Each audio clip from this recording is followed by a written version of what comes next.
Hello everyone, welcome to today's video. In today's video, we'll be discussing the latest news going on the front lines in Ukraine. So let's get started. First off, we are going to go to this map to discuss stuff happening in Crimea. A storm seems to be coming in Crimea. It seems like Ukraine is going to try to do something big in Crimea because of the Russian Victory Day and Putin's inauguration that's going to happen literally tomorrow. It's not the 7th of May right now at this moment in the United States. So from where I am, the inauguration for Vladimir Putin is going to take place tomorrow, but it may be taking place very shortly if you live somewhere in like Ukraine or Russia where the time is different. So let's hear what these pro-Russian military bloggers have to say.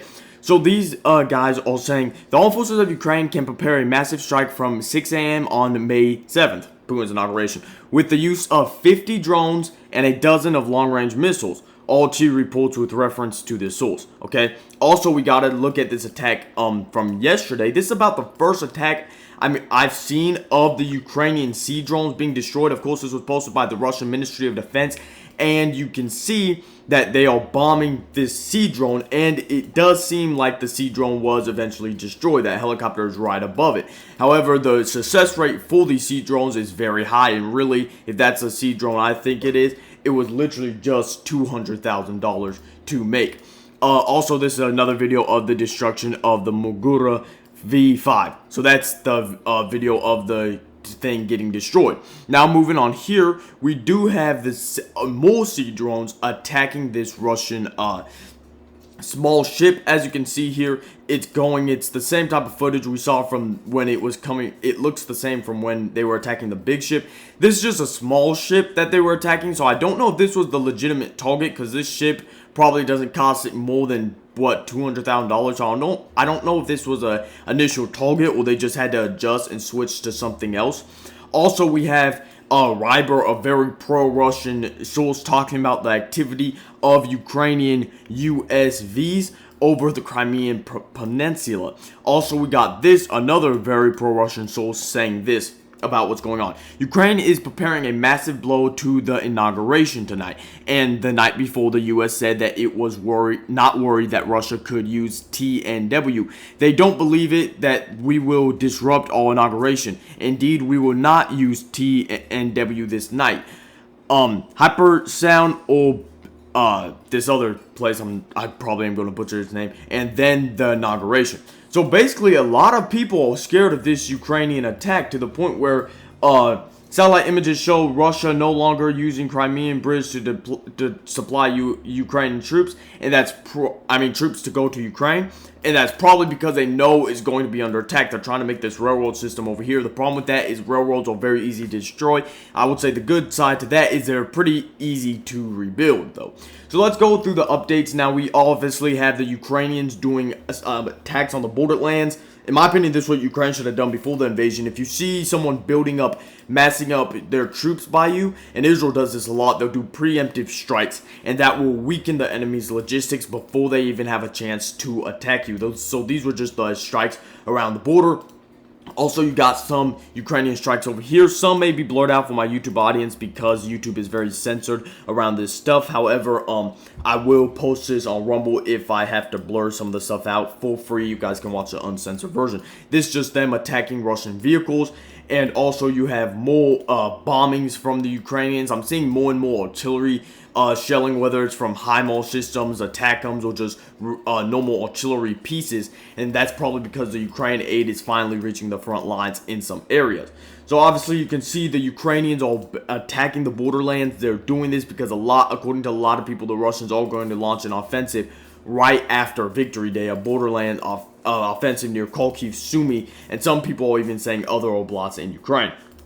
So that's basically what's happening. There are a lot of footage to go over, so I'm going to try to be quick about this. This is near the Russian breakthrough, and this is the Russian vehicle being destroyed. Also, there's just Ukrainian and Russians just duking it out against each other. There is an assault I want to show you guys, but I think I'm going to save it for the next video.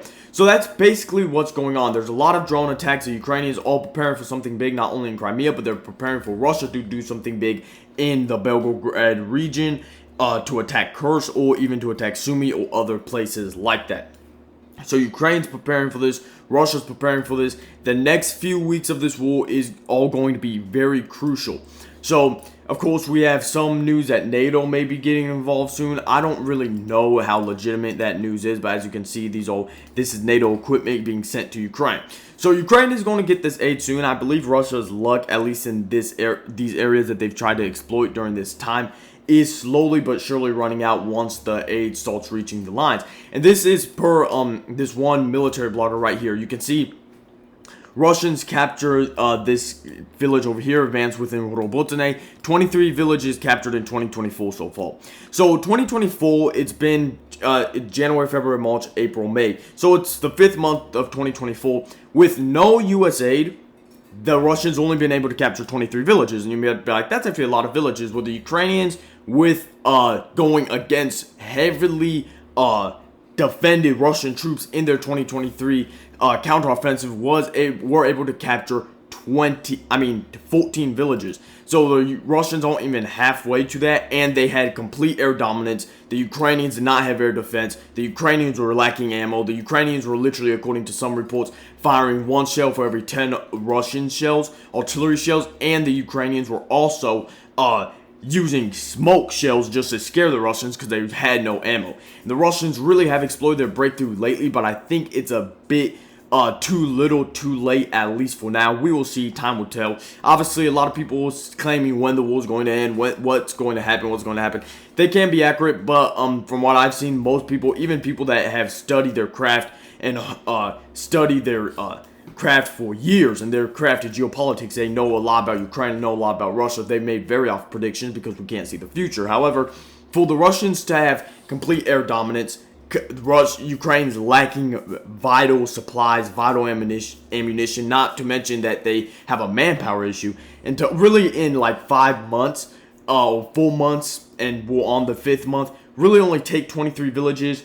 A lot of people would say, oh, that's significant. I would say it's not. I would say this was the best time for Russia to do something big this year, and at least on the current front line, the current line of contact. And I think they've missed their opportunity since United States aid is coming. And we've gotten word that Germany, Rheinmetall, their company will provide Ukraine with 100-kilometer artillery shells. These artillery shells, I believe they can be fired from normal artillery pieces, but they have a range of 100 kilometers. Anyway, guys, again, a storm's coming to Crimea. I would not be surprised if we start seeing stuff literally in a couple of minutes, since Ukraine time is it's already the 7th in Ukraine and Russia. So we're probably going to get some news very soon. I will post an update as soon as possible. Anyway, guys, thank you for watching. Thank you for subscribing, liking this video, commenting your thoughts down below, and I'll catch you guys in the next video. Bye.